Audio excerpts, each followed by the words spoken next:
Oui, bonjour mesdames et messieurs. Bien écoutez, un lieu insolite aujourd'hui et un lieu important pour notre ville, notre église, une de nos églises de Tonins.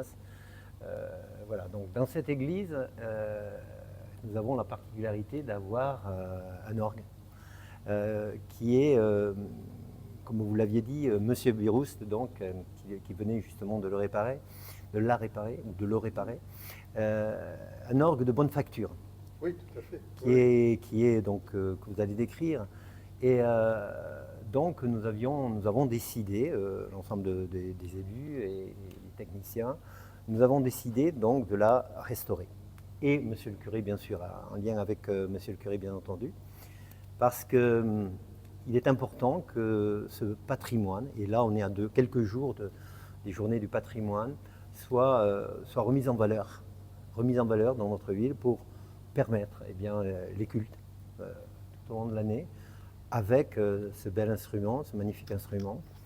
Mais aussi, nous l'espérons, Béatrice en parlera davantage, faire peut-être des concerts ou des choses assez extraordinaires par rapport à ça. Béatrice. Oui, moi, comme dit Monsieur le maire, je trouve extrêmement important que le patrimoine musical et instrumental soit préservé. C'est vrai qu'une église, avec son orgue, c'est un peu l'âme du bâtiment. J'ai eu la chance de suivre un peu l'évolution des réparations. C'est vrai que le son n'est plus du tout le même. Et c'est vraiment un instrument formidable. Et j'espère qu'on pourra effectivement faire des concerts ou, comme disait monsieur le curé, pour Noël ou pour les journées du patrimoine l'année prochaine. Voilà, donc c'est important de réparer. C'est vrai que ça a un coût, mais pour pérenniser ces instruments, les sauver des petites bébêtes aussi, comme vous disiez, voilà, il fallait le faire et il le méritait vraiment. Bien sûr.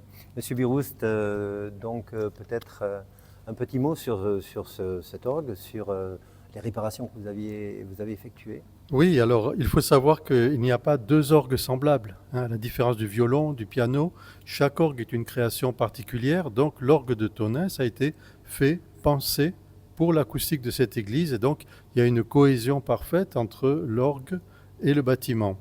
L'instrument était à bout de souffle, il y avait des fuites d'air, il y avait des soucis dans la transmission mécanique, bref, il était devenu injouable.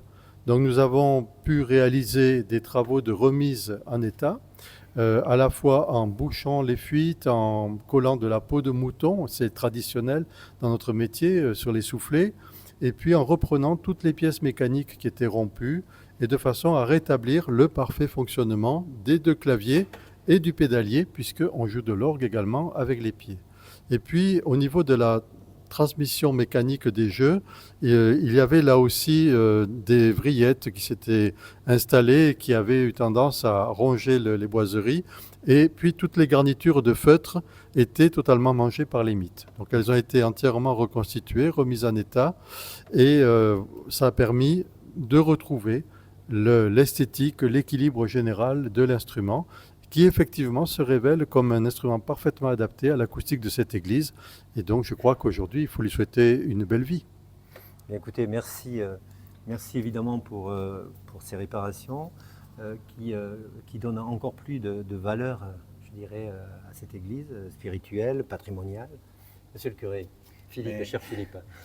Tout d'abord, je voudrais remercier la municipalité d'avoir entendu mon appel au secours pour la rénovation de l'orgue. En effet, tout ce qui est d'avant 1905 appartient à la mairie et c'est grâce à votre aide que nous avons pu remettre cet orgue en fonctionnement. Et bon, déjà, le premier clavier avait été réparé il y a quelques mois et déjà on en a un peu profité, mais maintenant ça va être tout autre. Alors c'est sûr, il y aura l'orgue pendant les cérémonies religieuses, mais aussi des concerts qui pourront être organisés pour le bien de tous, de toute la population.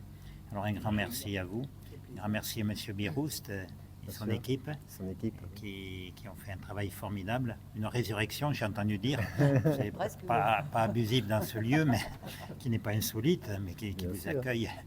Voilà, merci beaucoup.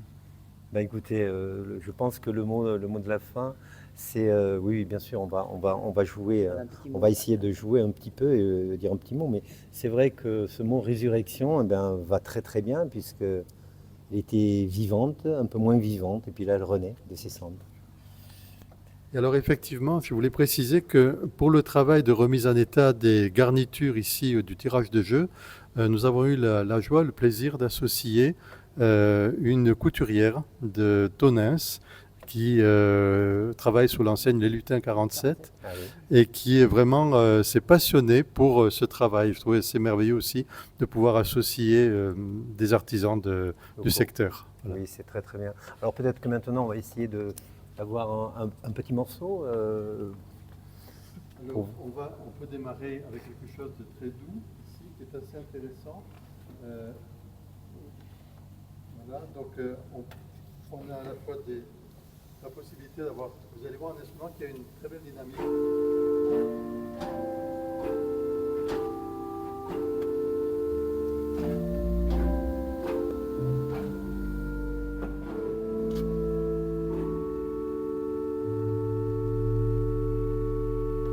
Donc ça, vous voyez, ça peut être extrêmement doux, hein. Et puis on peut gagner en puissance considérablement.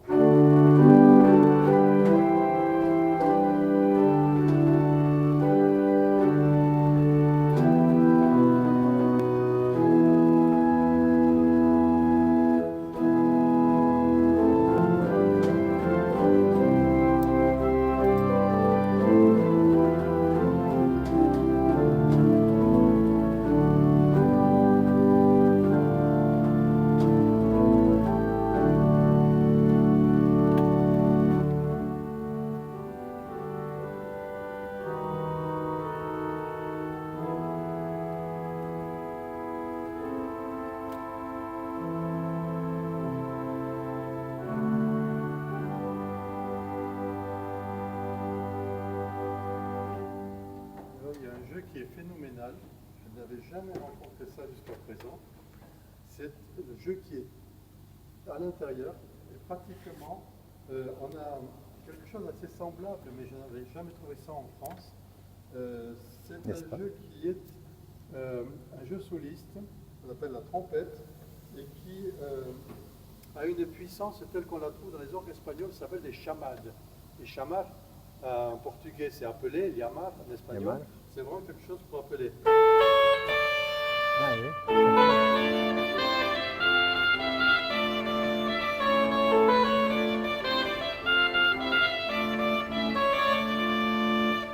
Bravo. C'est extraordinaire. Ah oui. La danse. Super. C'est super. Ça a beaucoup d'élégance, beaucoup d'allure, et en même temps, quand on le joue,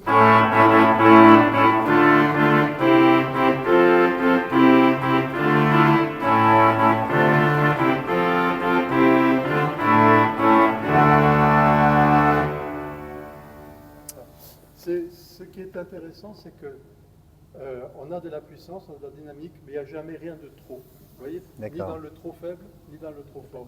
Et encore ici, on n'est pas au meilleur endroit. Vous savez, Bien le sûr. violoniste, c'est celui qui est le moins bien placé. Bien est sûr. tout à Il fait- faut être en bas. Il faut être en bas. D'accord. Voilà. Et quand on est en bas, on a vraiment l'effet de cohésion, Mhm. et c'est parfaitement adapté à l'acoustique de l'église.